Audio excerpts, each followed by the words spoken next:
Здраво, ова е 360-тото издание на Видеологија со Златко Ѓелевски, дигитален краток осврт за актуелни филмски остварувања, односно спонтанна критичка анализа која е збир на први впечатоци илустрирани со подвижни слики.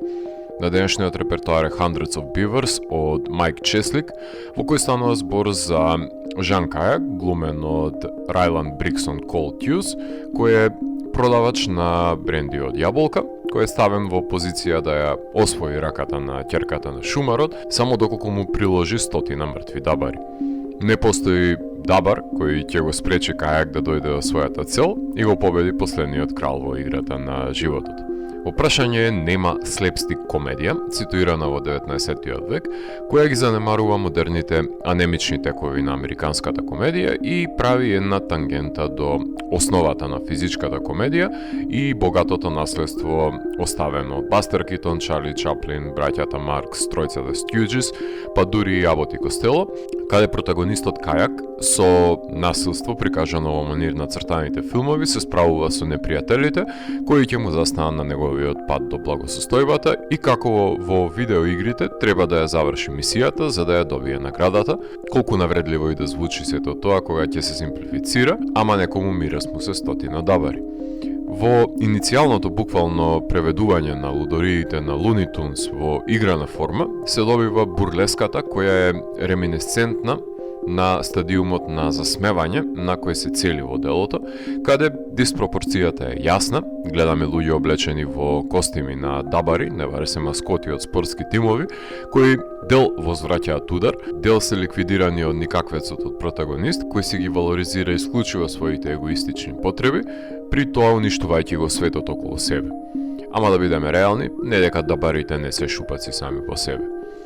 Од неуспешните стапици за геј зајаци до риболов на плишани риби и подеднакво неуспешен се пукус од джебно ноже,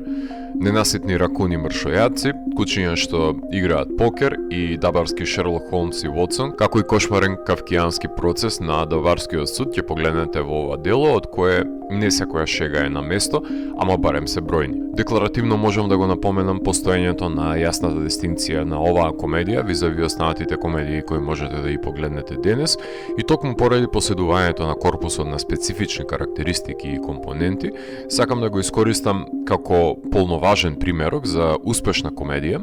и да го разграничавам од останатите мртвородени модерни комедии и зошто дозволуваат публиката да биде рамнодушна по нивното гледање. Имено, ако ве запрашам да ми наведете барем 2 случаи кога минатата година не сте можеле да ја воздржите вашата смеја додека сте гледале филм, сигурен сум дека ќе ви треба подолг временски период да се присетите. Првиот пат мене кога ми падна на памет беше репликата на испуканиот куршум на Фасбендер во Никеп, како и комични ситуации на протагонистот во Диди, но ниту една конкретна сцена која би ме насмеала до солзи.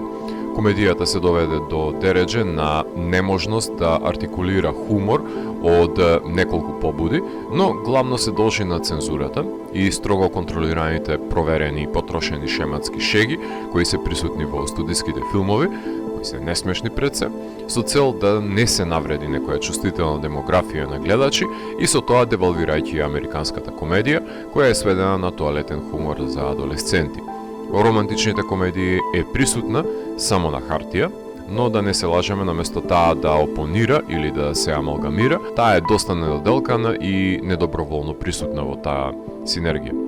Во Coming of Age филмовите ја има, но ги тематизира исклучиво најмладите, или пак е сувопарна ако е пишувана од возрастен кој не е во допир со причинителите кои ги засмеваат младите денес. Во хорор комедиите е разјарена, ама ретко кои гледа тие филмови за да ја цени, па жанрофоби недолжно и без резон ја обесквалификуваат како и самиот хорор жанр.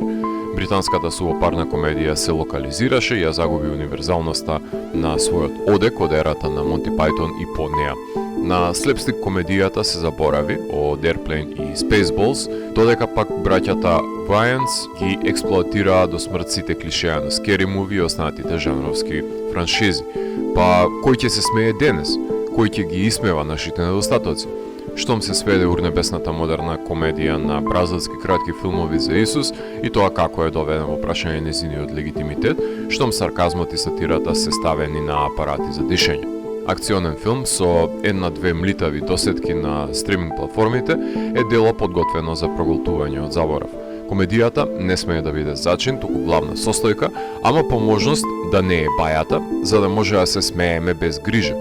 Би се радувал доколку секое мое дефетистичко мнение е погрешно, но за жал не гледам индикации во спротивно кога е модерната комедија во прашање.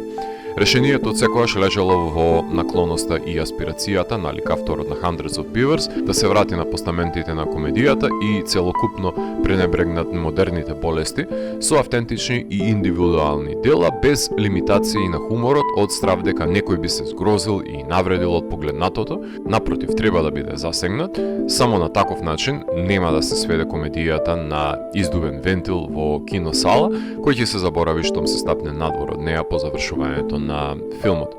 Насловот на филмот ќе го погледнете при самиот крај, ако го заслужите, се разбира. Ретроспективно можам да повлечам паралела и со сплетстик комедиите од раната кариера на Сем Раими, поточно Evil Dead 2, или пак Питер Джексон со неговите комични крвоимазници во Bad Taste, Meet the Feebles и ремек делото Brain Dead, или пак Саут Парковиот Cannibal the Musical, филмовите на Трома, или па со абсурдните модерни излети на Джим Хоскинс со An Evening with Beverly Loughlin и The Greasy Strangler, како и сите дела на Квентин Дупие, или пак инцидентни успеси како што се John Dice at the End или Come to Daddy. Но ова се мал број на нискобуџетни комедии кои ќе останат занемарени од јавноста, бидејќи ги предизвикуваат конвенциите на комедијата како жанр, барем таква како што општо прифатената мејнстрим култура ја наметнува во големите киносали и на стриминг платформите. Иако буџетот на филмот е околу $150,000, односно 4 пати помал од буџетот кој се оделува за долг филм во нашата агенција,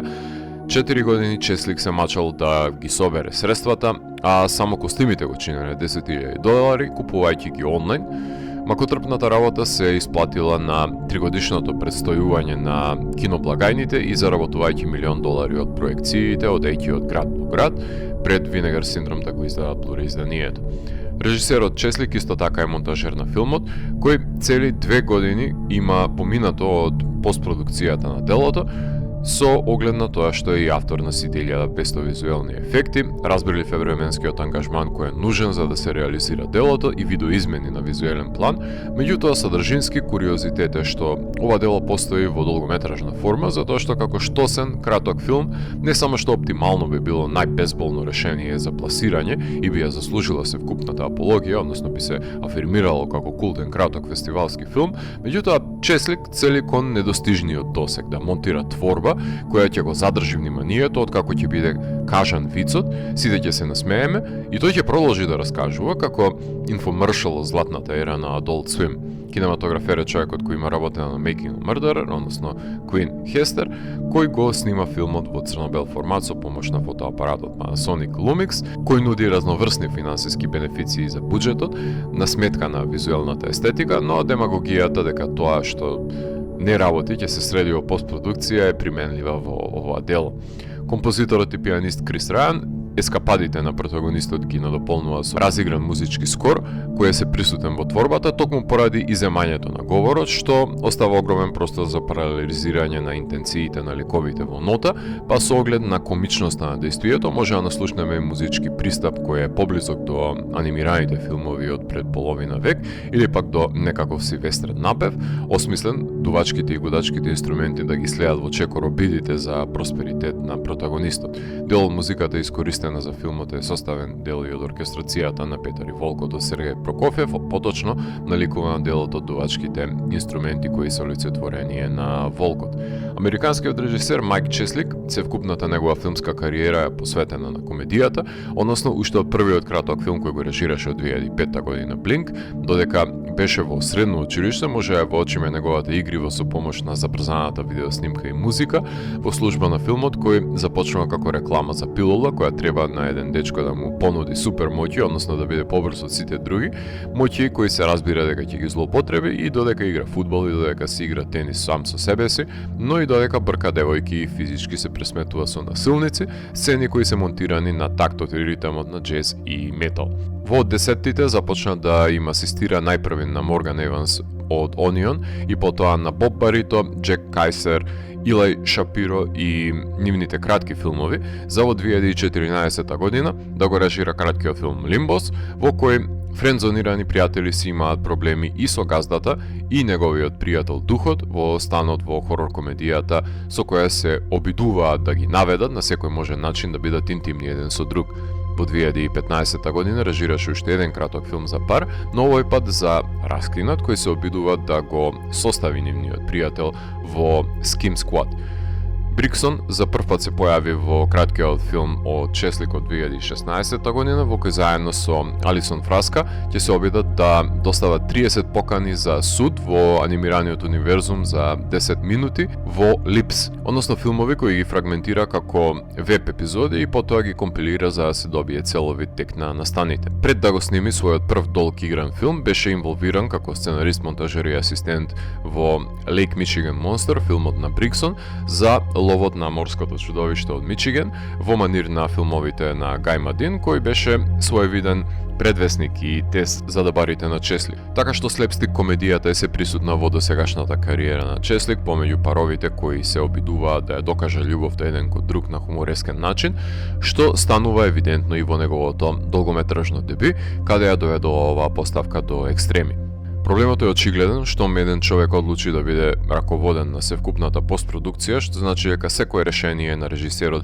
не е за доброто на филмот, држејќи се слепо за својата визија, која со помош на колегите не само што би се забрзала, туку би вовела и можност за подобри решенија на визуелен план, но ретко кога севкупни автори се подготвени да ја споделат одговорноста без да се прикријат од изговорот на дефицитарниот буџет. Тие лимитации придонесуваат кон племенитоста и шегобиниот карактер на делото, правејќи го погодно и за популистички проекции и за љубителите на жанровскиот филм.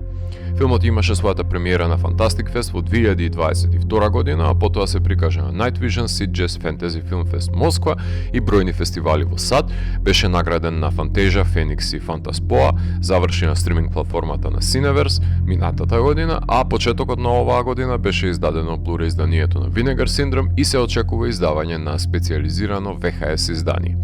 Слепстик комедија за пијаниот принц во потрага по раката на царевата ќерка, само што дабарите се тука да го попречат среќниот крај на неговата бајка. Нема телесна комедија која има намера да не подсети како треба да се смееме на хумористични филмови.